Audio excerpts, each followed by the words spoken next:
Hello, welcome to our channel. இன்றைக்கி நம்ம evening டிஃபனுக்கு புளி உப்மா அப்படின்னு சொல்லலாம், குழம்புமா உப்மா அப்படின்னு சொல்லுவோம், இல்லை பச்சைமா பொடி உப்மா அப்படின்னு சொல்லுவாங்க. பட் நாங்கள் இதை குழம்பு உப்மான்னு சொல்லுவோம். இது எப்படி வச்சுட்டாலும் புளி தேவை, இதுக்கு பச்சரிசி மாவு தேவை, கடுகு உளுத்தம்பருப்பு, வரமிளகா, பெருங்காயம், கருவேப்பிலை, இதான் தாளிக்கிறதுக்கு தேவை. வேறு ஒன்றும் ரொம்ப சிம்பிள், நிறையா பொருள்கள் தேவையில்லை. இதுக்கு பச்சரிசி மாவுன்னா நீங்கள் ஸ்டோர் பாட் ஃப்ளவரே எடுத்துக்கலாம், கடையில் வாங்கினது. இல்லை உங்கள்கிட்ட அது இல்லை, எங்கிட்ட பதப்படுத்தி அரிசி மாவு தான் இருக்குதுன்னு சொன்னீங்கன்னா அது கூட எடுத்துக்கலாம், ஒன்றும் தப்பு கிடையாது. நான் இன்றைக்கி ஒரு டம்ளர், அதாவது 150 கிராம் இருக்கும் பச்சரிசி மாவு எடுத்துகிட்டு நான் ஸ்டோர் பாட் ஃப்ளவர் தான் எடுத்துகிட்டுருக்கேன். புளி கேட்டிங்கன்னா ஒரு சின்ன எலுமிச்சம்பழ சைஸ் புளியை இந்த டம்ளர் எதால் பச்சரிசி மாவு எடுத்துகிட்டு இருக்கணும் அதுக்கு 2 டம்ளர் தண்ணி விட்டு ஊற வச்சு நல்லா கரைச்சி வடிகட்டி எடுத்து வச்சுருக்கேன்.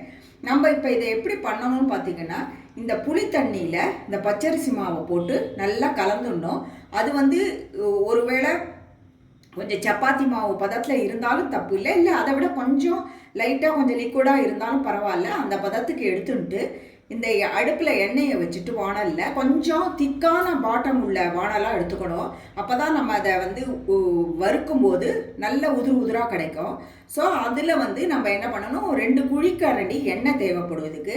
நீங்கள் எந்த எண்ணெய் வேணாலும் எடுத்துக்கலாம், எது வேணாலும் நம்ம யூஸ் பண்ணலாம் அதுக்கு. ஸோ 2 கரண்டி எண்ணெயில் இந்த கடுகு, உளுந்து, இந்த வரமிளகா, நான் 2 பச்சை மிளகா, எங்களுக்கு கொஞ்சம் காரம் பிடிக்கும், அதனால் 2 பச்சை மிளகா எடுத்துகிட்டு இருக்கேன். கருவேப்பிலை, பெருங்காயம் தாளிச்சிட்டு நம்ம இந்த புளிக்கரசலில் கலந்த அந்த மாவை அதில் போட்டு நல்லா உதிராக வர வரையும் நம்ம வறுத்துட்டே இருக்கணும். நான் இதை கலந்து மாவு போடும்போது நான் உங்களுக்கு காமிக்கிறேன். இப்போ நான் புளி தண்ணியில் பச்சரிசி மாவை கலந்ததை நான் இப்போ உங்களுக்கு இதில் எண்ணெயில் தாளிச்சுட்டு விட போகிறேன். இதில் ஒரு அரை டீஸ்பூன் மஞ்சள் தூள் போட்டுக்கணும், உப்பு போட்டுக்கணும், நான் அதை சொல்ல மறந்துட்டேன். ஸோ அது 2 இதில் சேர்த்துக்கணும். இப்போ நம்ம கடுகு தாளிச்சிடலாம் எண்ணெயில்.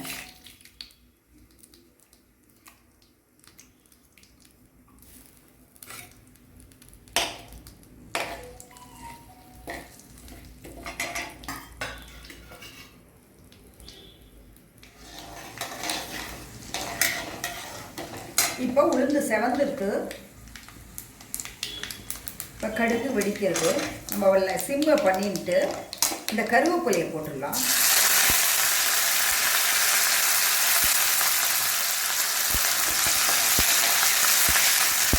இப்போ கலந்து வச்ச மாவை விட்டுடலாம்.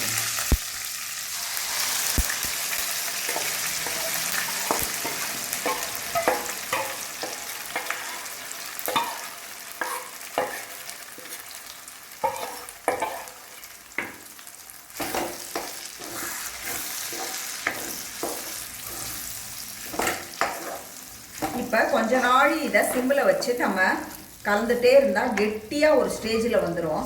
அதுக்கப்புறம் நம்ம உதிராக இருக்கிற ஸ்டேஜுக்கு கொண்டு வரணும். இது எப்படி ஒரு 10 to 15 மினிட்ஸ் எடுக்கும். நான் உங்களுக்கு ஒரு 10 மினிட்ஸ் கழித்து காமிக்கிறேன். பாருங்கள், நான் விடும்போது எப்படி மாவாக இருந்தது, அதில் கொஞ்சம் செமி லிக்விட் கன்சிஸ்டன்சியில். இப்போ பாருங்கள் எப்படி உதிரியாக ஆயிருக்குன்னு. இப்போ இதை விடவே இன்னும் உதிராக ஆகும். இன்னும் ஒரு 10 மினிட்ஸ் இருந்தோம்னா கொஞ்சம் பொறுமை தான் இதுக்கு வேணும். பட் பெரிய வேலை எதுவும் இல்லை, நம்ம இதை உதுத்து விடுறது தான் வேலை. நம்ம கொஞ்சம் பெருசாக வச்சு அடுப்பை பண்ணிங்கன்னா அடுப்பில் அடியில் பிடிச்சி போயிடும். ஸோ அதனால் கொஞ்சம் நிதானமாக அடுப்பை வச்சு உதிராக செய்யணும். நெக்ஸ்ட் ஸ்டேஜ் இன்னும் உதிராக ஆகும்போது நான் உங்களுக்கு காமிக்கிறேன். பாருங்கள், இப்போ நல்லா சாஃப்டாகி நல்லா மொறுமொறுப்பும் ஒரு சைடு நல்லா ஆயிடுச்சு, சாஃப்டாகவும் இருக்குது. வயசானவங்களுக்கெல்லாம் இதுக்கு மேலே மொறுமொறுப்பு இருந்தால் அவங்களால கடிக்க முடியாதுன்னு கூட சொல்லலாம். சின்ன குழந்தைங்களுக்கும் இந்த சாஃப்ட்னஸ்ஸே பிடிக்கும்னா இதுவே கரெக்டாக இருக்கும். அதனால் யாருக்கான நீங்கள் சாஃப்டாக வேணுங்கிற ஸ்டேஜ் வேணும்னா இதுலேயே நிறுத்திட்டுருங்க அடுப்பை. இவ்வளோதான், ஆயிடுச்சு, ரெடி ஆயிடுச்சு உப்மா. புளி உப்மா உதிராக நம்ம பருப்பு உசிலின்னு சொல்லுவோம், அந்த மாதிரி உசிலியெல்லாம் செய்வோம், அதே மாதிரி ஆயிடுச்சு. இது இன்னுமே இதை விடவே நல்ல மொறுமொறுப்பாக ஆகும்.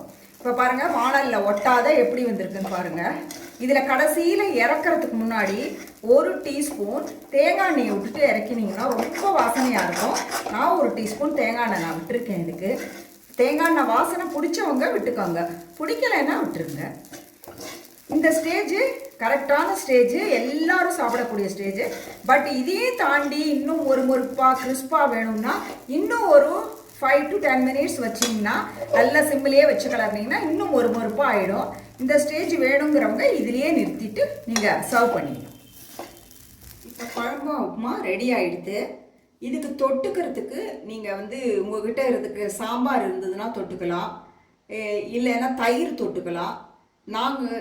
எனக்கு வந்து வெல்லம் பிடிக்கும். அதே மாதிரி வெல்லம் பிடிச்சவங்க இருந்தீங்கன்னா வெல்லம் தொட்டுக்கலாம்.